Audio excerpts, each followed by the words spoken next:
আমাদের মধ্যে উপস্থিত আমাদের সকলের অত্যন্ত শ্রদ্ধার মাননীয় মন্ত্রী সৌমেন্দ্র চট্টোপাধ্যায় রয়েছেন, মাননীয় মন্ত্রী এই অঞ্চলের স্থানীয় বিধায়ক শ্রদ্ধেয় বঙ্কিমচন্দ্র হাজরা মহাশয় রয়েছেন, মাননীয় মন্ত্রী স্নেহাশিস চক্রবর্তী রয়েছেন, মাননীয় মন্ত্রী শ্রী সুজিত বসু, মাননীয় মন্ত্রী শ্রী ইন্দ্রনীল সেন, সীমন্ত কুমার মান্না আমাদের মালিক, আমাদের জেলার সহসভাপতি এবং আমাদের এই অঞ্চলের ডেভেলপমেন্ট অথরিটির চেয়ারম্যান সহ আপনারা সকলে।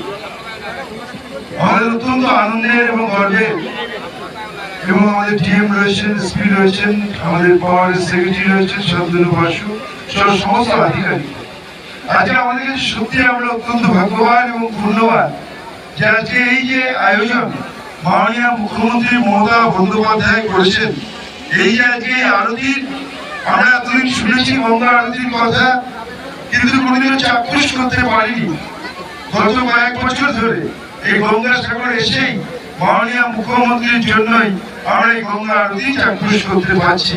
আমার মনে হয় আমরা সত্যি পুণ্যবান, তার কারণ এই যে আয়োজন আজকে গঙ্গা সাগরে এত পুণ্যার্থী দেশ বিদেশ থেকে তারা আসছেন, তারা কৃষ্ণ সাগরের মধ্যে দিয়ে আজকে ঈশ্বর লাভের আশায় তারা যে বুক বেঁধে আসেন এখানে গঙ্গা স্নানের মধ্যে দিয়ে পুণ্য অর্জন করে ঈশ্বর লাভের আশায় তারা এগিয়ে যান। আজকে আমরা আসি এখানে, আমরা আসি মানুষের পাশে থেকে মানুষের কাজ করার জন্য। মাননীয় মুখ্যমন্ত্রী দায়িত্ব দিয়েছেন আমাদের, আমরা সমস্ত মন্ত্রীরা এখানে আছি, আমরা 24/7 আপনাদের পরিষেবায় আছি। যখন যেখানে যা অসুবিধা হবে আমাদের জেলা প্রশাসন, আমাদের পুলিশ প্রশাসন, আমাদের রাজ্য সরকার আপনারা আমাদের জানান, আমরা আপনাদের পাশে থেকে আজকে করবো। এত সুন্দর আয়োজন।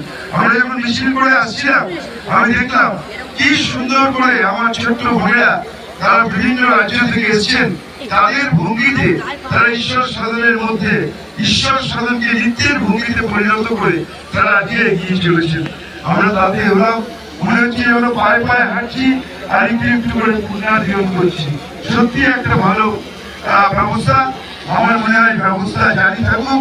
আমি